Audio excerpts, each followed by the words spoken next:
All right, we are live here with Creighton University strength and conditioning specialist Scott and Brad.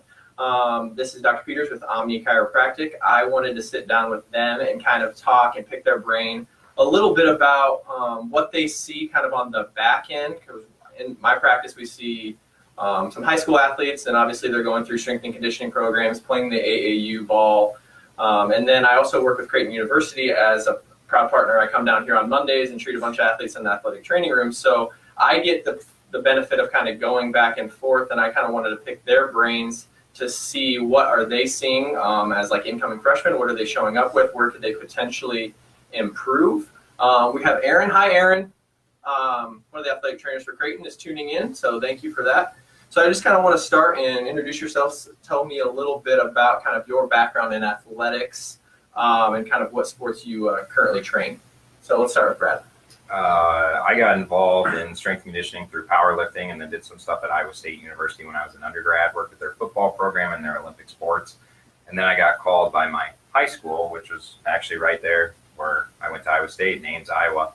And they said they have some really good kids that they wanted me to come and help. So me, thinking like most people would, I was like, well, when I was at Ames High, the athletes weren't great, so I don't know what's going on. Turned out it was like Doug McDermott, Harrison Barnes, Ben Cotton, Ubu Paulo. I mean, literally every single one of those kids played at a major Division I school and did something professionally. So anyways, I learned pretty quickly how to run groups, how to help groups. Then that all kind of transitioned into a full-time internship at the Air Force Academy with their football program. And then I went to South Dakota State as a graduate assistant and worked there with my own teams, designing programs, helping kids, working with large groups, assisting with things like football and basketball and baseball, while also still having my own teams. And then came down to Creighton about 7 years ago, and it's what got me to this point. So you came, so it was 2012, your first year? Yes. Because you weren't January 2012. Right, okay. I missed the fall of 2011. He missed me by a hair. Just lucky. So what sports do you currently train here at Creighton? I have volleyball, women's basketball, and baseball. And when I initially started, I had volleyball, women's soccer, softball, and baseball. So I've had volleyball and baseball for 7 years. But I've only had women's basketball for about 4 years. Okay. All right, Scott. What about Scott? I played sports and liked training in high school, so I studied exercise science here at Creighton. Didn't know I wanted to do strength conditioning quite yet. I really liked the sports performance, so I went to the University of Jyväskylä in Finland. I did my master's degree there, and then at that point it was like, okay, I want to transition the research side into the practical, and so I bothered Brad a lot through email. The summer that I finished and managed to get an interview, and then I interned at Creighton for a whole year, and then I interned at the University of Denver for a summer. Got a job out at UC San Diego after that, which they were D2. They transitioned to D1 recently. They had a ton of sports teams. I worked with 7 different teams out there. And then at the end of my first year, the position here at Creighton opened up, and the guys called me back, and I came. Hey, come back. We liked you. And so, it was a great thing to work at my alma mater. Right now I work with men's and women's soccer and softball. Okay. So I'm kind of peeking at my phone just because I have some questions there. I want to make sure I hit them. I did send them to these guys a little bit beforehand, but it's going to be pretty off the cuff, pretty casual. So just generally, like, where do you think, or what areas do you see in youth and high school athletes when they show up on campus as freshmen? Where could they definitely improve when it comes to strength and conditioning? Like, what are some of the very basics, the foundations that you guys have to address in the very beginning, whether it's in the summer before the season? I think it depends on each sport. And I think Scott will say some different things than I will. But in general, learning how to move well is important before you get to this level. Because the kids that can move well and have a good balance of stability, mobility, flexibility, strength, we can really help them accelerate at a fast pace and get them caught up to the upperclassmen. The kids that come in and are really good at maybe one of those things, they're really strong, but they're not mobile, they're not stable.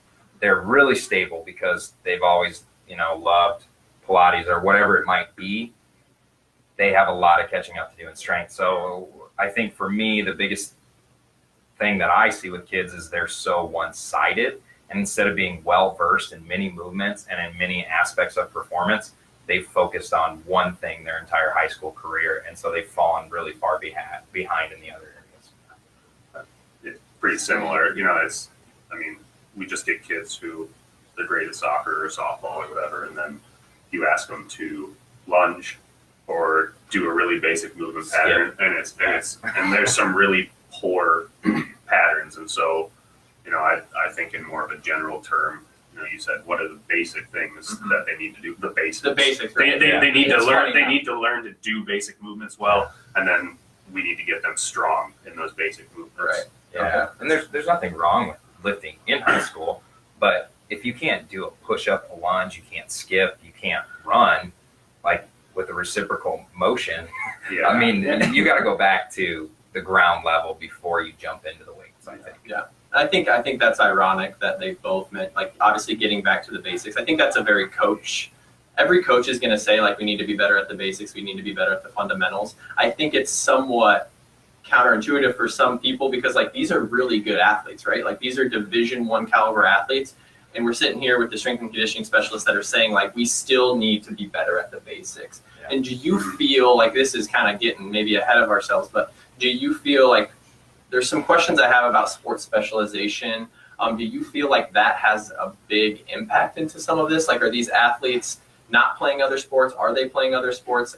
Are you seeing potentially the athletes that are more efficient movers, not to like set you up, you can answer however you want, but the ones that are playing more sports, are they better generalists? Like, do they have some of the demands for flexibility, mobility, strength? Would you agree with that? Yeah, I would agree. Certainly. Yeah. And then, go ahead. Sorry. I think when you read some good authors out there, I think like Dr. Michael Yessis and how he kind of looks at the European model of bringing kids up in sports performance versus the American model. And what he'll talk about is like the overexposure to movement and to fundamental patterns. And we lack that in the U.S. We, instead of, prioritizing things like physical education and wanting kids to participate in PE and then using PE to teach things like calisthenics and proper movements.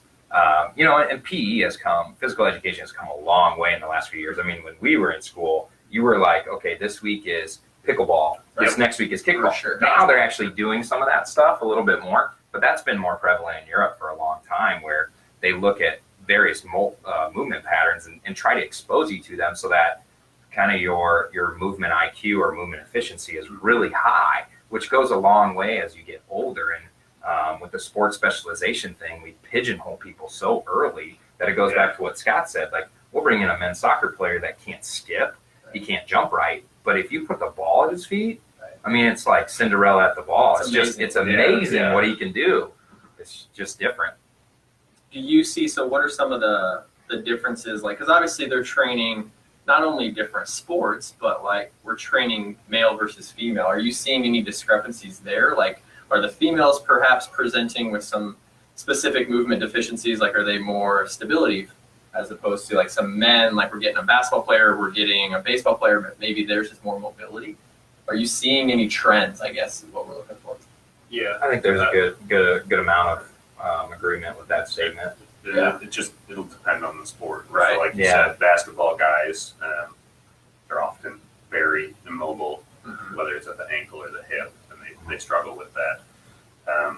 Baseball, wrists, forearms, lats, those types of things got to be really tight, especially if they've gotten into bench press in high school. Yeah. the sexy. Nobody asks, how much do you bench? Everybody wants to, that's like the number, right? You gotta have it. When you look at like most of our female freshmen, the first thing that we usually say is we want to put weight on her and we want to get her stronger. Yeah. When you look at our male freshmen, a lot of times they go one of two routes. It's either we need to get stronger and put weight on them, or it's they're already good with their strength. We need to figure out how we're going to get them to move better.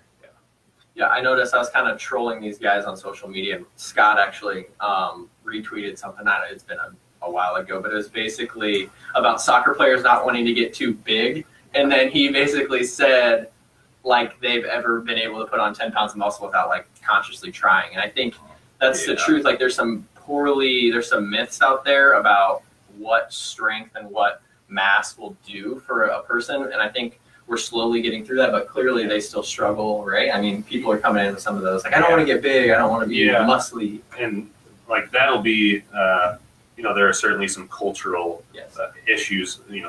Soccer at Creighton, we get kids from Europe and South America and other places, and you definitely have some of those more pronounced cultural differences, and even kids from the U.S. Will ask those questions like, will I get big, and then will I get slow? And sometimes it's hard, but it's hard to explain, or you kind of have to win them over.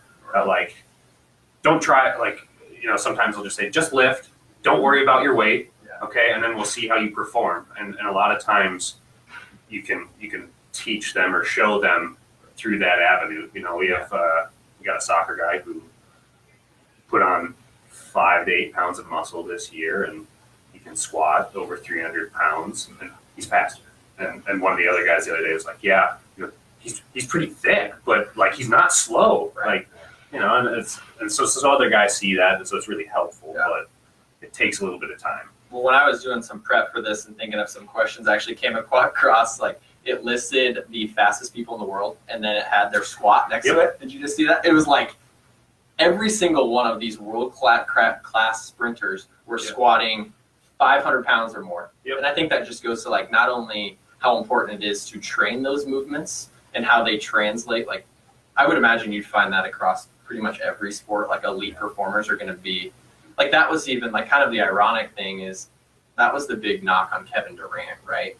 But it is also so much untapped potential, like, because he hadn't really trained, but he was still an incredible basketball player. And now, like, his body has clearly changed. I mean, even look at LeBron James, like, it's the same thing. And there are certainly athletes who are just, they're already, like, they don't know they're strong in terms of the weight room, but they are strong. And so there are the kids who come in who haven't touched a weight, maybe a baseball player who hits a ton of homers, and then you're like, oh, like, we're going to start lifting. And they move pretty well. And then within 3 weeks, you're like, oh, you're strong enough to squat 315 pounds. And you haven't ever lifted in your life. But, that their sport has kind of put them in that position. Yeah, I think obviously certain sports tend to, like, emphasize the strength and conditioning a little bit more. Obviously, Creighton, we don't have football classically. That's, like, the big one. And I think as a soccer player, like, there is a lot, like, it just never seemed quite as important as once I got to Creighton that it should be. In hindsight, I think that was definitely something I could have came in a little bit more well-trained. And I also see, like Scott was kind of talking about, some of the cultural differences where European players are classically maybe more technical when it compared to, like, the American game, like, where they're just, like, kind of better athletes. So there's just, like, different needs depending on the athlete that kind of comes in. So that's interesting. Let me buzz on over to the next one. So you kind of train different sports. Like, how much of it needs to be sport-specific training versus just general athleticism? Like, what are you seeing, Brad? Like, how is your baseball group going to look different than your volleyball? I think there's a lot of good crossover between them because of what we're discussing with simple movements like squat having such a high correlation to sprint speed, and sprinting is important in baseball and being fast is important in volleyball. So you have good crossover, but then you also have things that are a little bit different. I think where people tend to get confused on the sport specificity stuff is they think that we're doing something that, like, mimics the exact movement on the court, but instead we're focusing a little bit more on, like, the central nervous system. So if we're talking about the central nervous system and the ability to increase neural drive and recruit muscles at a high amount of speed, well, that's really important when you're swinging a bat or you're hitting a volleyball. So we'll do things that are specific in here to try and enhance neural drive and try to work on being able to produce patterns that are similar to the sport, but maybe say with a squat or with a clean, there's triple extension taking place, hip flexion, hip extension, which are both needed to jump and to swing the bat. But instead of, like, saying how much can we lift, we ask how fast. And we try to, as we progress towards a preseason phase, be really specific with the timing of the sprints, of the squats and cleans that we're doing, so that we're preparing them from a neural standpoint to be ready to fire at high rates and to try and improve their ability to have their sport patterns firing at a high rate. I think that the differences that you see comes more so in volumes. So I'm going to do a little bit more volume with the guys than I do with the girls, because the guys, they obviously have testosterone. Their recovery and the impact of the high volume on them is nowhere near as significant as it is on the girls. Also, baseball, usually we want to put a little bit more mass on all those guys. Yeah. Whereas volleyball, we might have some that we're picking and choosing that need the mass or don't need the mass. So I think there's good overlap between both of those. I think where you see maybe more large differences are with sports, say like golf versus volleyball. But baseball and volleyball both have that overhand motion. So we do a lot of scapular control, scapular stability, scapular strength stuff with both of them. It's just, I might do the volleyball exercises in different positions from how I do baseball. Right. That's awesome. What about you, Scott? I mean, as opposed to like, obviously you have men's and women's soccer, so there's that the gender difference, but with the same sport demand, but then you also have the other sports. What are you seeing similar? Yeah, it's pretty similar. I'd say, I think Brad hit the head on the nail in terms of like the timing that we do everything. That's always going to be adjusted for the sport. And then I'd say, you know, he talked about squats. If most sports rely on speed and power, right? And so, yes, being strong in a squat or in a clean and being able to produce a lot of force really fast is really important.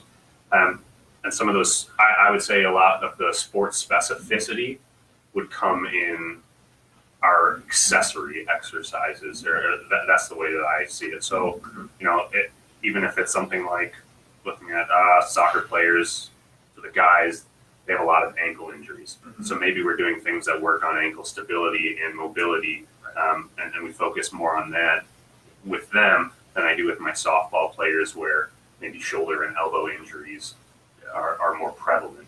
Got it. So kind of picking out, like you said, common injuries, which I think is interesting. And I think Creighton does a really good job. Like the athletic trainers are just down the hall. There's a lot of communication between providers, athletic training staff, and then strength and conditioning, where we're trying to kind of weed out some of the injuries on the front end with these guys. And then I also know you guys do a really good job when there is an injured athlete. Like that doesn't mean they can't train in some respects. Like a lot of those athletes are still in here. And it's part of their rehab program, which I think is super, super powerful. And what the message I try to preach at my practice every day, like work hard to get pain-free rather than pain-free before you return to activities. And I think that's no different whether it's general population or Division I college athlete. So maybe the injuries are a little bit different. The intrinsic motivation is probably a little bit different, maybe a little bit more in this population, which is nice. But you have to work hard to get pain-free rather than being pain-free before you go and work hard. So very cool. So what part, I guess, the next thing, like, so we kind of talked about some of the mobility, flexibility, just being a better mover. Like if you're a high school athlete or you're a parent, you want to share this with your high school athlete, like what can they actually do, right? Like we talked about somebody being a wizard with a soccer ball, but you ask them to skip down the weight room and they can't really do it. Like what are some things to develop that they can focus on or do? That's where doing other activities, you know, it's like the specialization. To be really skilled at a sport and be really good, you obviously have to take a lot of time towards that. But doing other activities and sports or weightlifting or calisthenics, those things, they're important. And if you have someone to help you do them with, or who's a good teacher and can help you, those things can translate to that sport that you really want to be very good at. You agree, Brett? It's kind of sampling other things, doing other movements. Like everybody always wants to, like golf is an very easy example just because it's such a repetitive movement, right? You do the same thing over and over. But even we see it with golfers, right? Like that was a big knock on Tiger Woods and Rory McIlroy. Like, oh, they're too big, but they've kind of focused, and that's how golf has really changed. Like now, like golfers are much better athletes than they ever were. Like you look at like the old school golfers. I mean, granted, amazing, they're still doing it, but like Dustin Johnson never would have played golf back in the 50s and 60s because that wasn't the body type that played golf. And now, like with the change, it's like they're just better athletes. And I think we've seen that kind of across the board in sports. It's just interesting now where kind of the sports specialization is becoming such a thing that general athleticism is kind of going out the window to an extent. And I think that's one of my other questions is like, where does that fit in, or how does it fit in into like some of the scheduling issues, like with the AAU circuit straight into high school, and we're playing the same sport year round. Like, where does that training fit in? And maybe you can use your experience from Creighton as like, for example, what are the baseball guys doing in season in the weight room because they're obviously pretty busy, man. Nebraska Tuesday, we're straight down to Lawrence, Kansas, back home. And the travel schedule, now that they're in the Big East, it's like we played in the Valley, so everything seemed to be a little bit more accessible. But what is the in-season looking like for them? We try to get 2 lifts every single week, but I'm also really flexible with the individuals. So, for example, this week, like you said, we played Nebraska on Tuesday night, went to KU last night, and then we play Xavier on Friday, Saturday, Sunday. Well, Xavier, it comes down to us and Xavier to see who will be first place in the Big East after this weekend. So this is a huge weekend for us.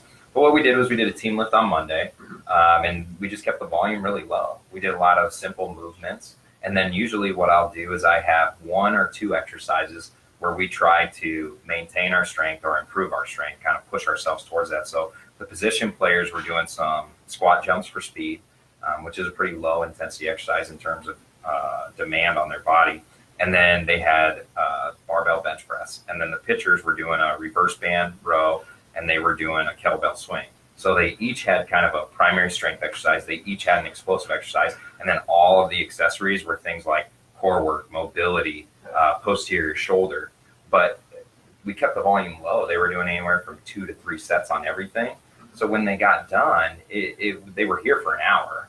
But, there was a warm-up. Then there was maybe 15 to 20 minutes of lifting. And then we spent 15 to 20 minutes doing soft tissue work, doing lower body flexibility, and doing upper body flexibility. So it's funny because, coaches always be like, well, as this season drops off, your lifting will go 30 minutes, right? Not an hour. And it's like, well, you're right. The lifting's going to drop off, but I'll still take that hour because I'll use the rest of the time to focus on some recovery tools and make sure that guys are ready to go for the next competition. And then, Scott and I were just talking about this morning. It's almost, even though we're at the collegiate level, you almost have to run it like a professional level. So the team had to lift on Monday, but I have redshirt guys that also had to lift yesterday. Then they're going to lift Friday. Then they're going to lift Saturday morning with me. We have relief pitchers that threw on Tuesday but didn't throw yesterday. So those guys came in yesterday and got another lift in so that they can be ready to go for the weekend. The guy that starts on Friday, Mitch Reagan, he'll lift with me on Saturday. Right. So everybody's kind of got, there's a schedule for the team. I feel like baseball but then is everybody's somewhat got individual things perhaps too. The craziest. It is. Yeah. The positions, obviously your pitchers, you kind of know, especially your starters, you know when they're going to throw, like Mitch Reagan, kind of starting on Friday. But I think the gist of what, like being flexible and understanding demand and load. Like I've been working with some of the OSA kids that are going down to Dallas, and it's like we have to, and luckily they have a very intelligent strength coach, Grant Everly, and that First Pick Performance, and they are like way lightening the load this week because they know they're going to play 5 games this weekend. Yeah. It's not sensible to kill these kids, and anybody can make an exercise hard, but it really takes the smart and intelligent coaches when you're like, okay, this is why we're doing this. We still have our hour. We're going to do these couple lifts, and then unload and kind of focus on something. Like Scott said, the accessory work is where, and Brad kind of talked about it, like where it really comes into be sports specific, right? Like with our baseball players, our throwers, our volleyball, like it's a lot of posterior shoulder, it's a lot of scap stability. So that's really interesting. But being flexible and understanding load on the body, because if you want to play a sport for a really long time, or if we have a long season, you got to do that because you'll come out of the gates and then you'll see it, you'll hit a point and everybody will just kind of fall apart. Same. Yeah. Oh, yeah. Yeah. It's taking all the stress into account. I train kids much differently here than I did at other schools because our academics are so much higher here. Yeah. And our kids care. Not to say that they don't at other places, but you know what I mean? Like sometimes a kid is like, oh, I got a C+ in this class, I'm cool. Well, I got this baseball player that, can't always make it in because by God, he doesn't want a B+. The kid wants an A. Yeah. So he, is going to miss a lift and make it up at a different time because he's got to meet with the group and get this thing done. And you'll see it like kind of certain majors tend to be a little bit more group projects where they're not quite as flexible. Yeah. Obviously night class is always kind of an issue. I mean, I think that's the thing it's even changed so much since I've been here. Like with the transition to the Big East, the travel is a lot different. Yeah. It's a lot more of doing that stuff, the studying on the road. Not that we didn't, but we bust everywhere. Now they have to fly pretty much everywhere. Yeah. So maybe a similar travel schedule, but they're going through airports and stuff. And that takes a toll on your body too. Like I see a lot of people. We forget that these aren't just they're student athletes. So like they're sitting in class and all that kind of stuff. So it's easy to get that paralysis by analysis though, because when you look at the internet or you look at what people are saying, they're telling kids, focus on your nutrition, get stronger, be more explosive, get enough sleep. Hey, do well in school. Make sure that you get to practice every day. Oh, hey, it's cool to hang out with your friends. Make sure your social life is there. So our kids are like, oh my gosh, like how do I divide this pie? And so we try to help them out with that too in season and say things like, hey, you know, if you're really tired and you decide to sleep in and skip breakfast, don't beat yourself up over that. But make sure that the minute that you wake up, you grab at least something. And then at lunch, you got to increase your portion sizes. So we try to work with them with that too. And then we use good science and information about naps. You know, a 30-minute nap can negate the effects of someone that's not getting 7 to 9 hours of sleep, and try to help them with those types of things in season as well. Cool. So what's next for kind of, we're getting here, we're finishing some of the seasons. Obviously baseball's winding down, getting to the regionals. Soccer had just finished their spring game. So what does summer look like here? And like as far as training athletes, obviously there's a certain contact period for coaches, but what about for you guys? My summer is different than it normally is. The women's soccer team is going to Argentina in May, and then the men's soccer team is going to Germany at the end of June and beginning of July. So Are you going on both? No. Oh, I get to go to Germany. But so, you know, women's soccer, finals finishes the 16th of May, the 11th of May, and then their training camp, the 10-day training camp, they start the 13th. So they maybe have the weekend, and then they're here for 10 days, and then they leave and they go to Argentina for 9 or 10 days, and then they're back. So for them, they just, you know, we're kind of finishing our mandatory spring training, but the girls have it all in their head that like we need to keep training even though our contact hours with our coaches are down. So I know from what they've told me, they're still training together out on the field because they have this opportunity to train together over summer, which is normal. So they'll do that. They'll take a break. They'll disperse, and then they'll start what it'll be a short off season and into a preseason training program for me, whether they're here or there. Men's soccer, they'll have a little bit of break around finals, and then they'll kind of try to work up again, building into the Germany trip. Another short break after that, and then they're pretty much into preseason. Okay. What about the baseball? Like, are you programming for the athletes over the summer? Yeah. So I give baseball 12 weeks of training. We start about 2 weeks after our season ends. So that just depends. You know, sometimes it's the end of May, sometimes it's the beginning of June. And then what I do is I give them 4 days of workouts, and it's essentially like 2 high intensity days and 2 low intensity days. All those guys go out to play summer ball. So it's funny, you know, people think when the season ends that it ends, but they go out and they swing more and they throw more. And I mean, just a lot of volume on their body with the sport. So what I tell the guys is you have 4 days. You don't have to do 4 days, but pick the days that will help you with your schedule. So some guys might play 4 games in a week and not practice at all. So those guys should be doing some of the high intensity lifts. Other guys will literally have baseball things every single day except for maybe 1 day of the week. So those guys need to just do the 2 low intensity things. So I try to help the guys understand that stuff when they're here, so that when they leave, they can change it. Yeah. Understanding the demands that they're placing on their bodies, even though they're playing games, they're not practicing. Yeah. But also, like you were kind of saying with the in-season training, like you got to do something, otherwise you're going to get back in here. Yeah. And you're going to kind of lose a lot of everything that you've gained. Yeah. And that's the same with men's soccer. A lot of the guys go and they play PDL, and so it's like you just finished spring. We've made a lot of improvements, but you know, some guys will be like, well, I maybe play a game on the weekend and practice 3 times. Like, all right, you need to do the 2 or 3 lifts that I give you, and then you have the guys we practice every day, and even though they said I wouldn't play 2 games a week, I'm playing 2 games a week.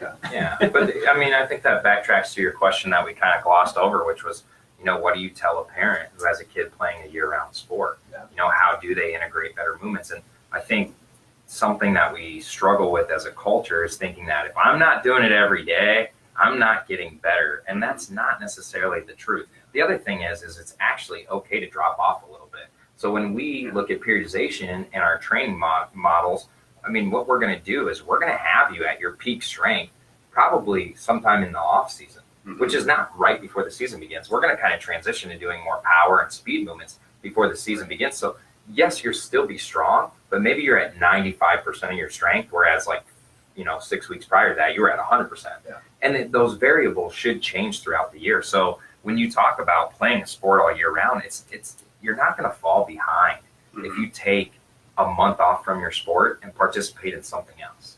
Because what it's actually going to probably do for you, and what we find with most of our kids, is getting away from something almost gives you more mental reps because you get time to reflect on it rather than just doing all the time and not thinking. And then when you come back to it, you're refreshed, you want to do it, you're excited to participate again, and you've had time to reflect on what you previously did wrong. And now you can implement the new things that your coach wants you to do to fix what some of your mistakes and errors are. I mean, obviously, it's easy to say now. I know we all have young kids, so we haven't quite gotten into the club sports scene here in Omaha. But I mean, it's very prevalent, and I think if we can kind of preach the message of early sampling rather than specialization, play multiple sports, and then eventually, if you want, if you're getting up there in high school and that's fine. Then it's okay. Nobody's saying not specialize in sports. We're saying early sampling, late specialization, because you develop some of those motor programs, become a more efficient mover by trying a bunch of different things and meeting a bunch of different demands for different sports. And then not only that, but you also find what you enjoy and what you like. Sure. As opposed to just, we joke about this with my wife, but I was a soccer player, my wife was a swimmer. Well, my daughter's probably going to do both eventually, if not other sports, and she might like basketball more, and that's fine. But if we need to kind of sample this, imagine if Michael Phelps never got in a pool. He probably wouldn't have been a very good athlete doing other stuff, just based off the body type and kind of some of the stuff he presents with. But he's a heck of a swimmer. So early sampling, kind of find what you're good at, find what you enjoy. Maybe you're not even that good at it, but you can get good. I think people also, because they want to be really good at one thing, or they specialize, and they say, well, if I take time and do that sampling, it's going to hurt me long run.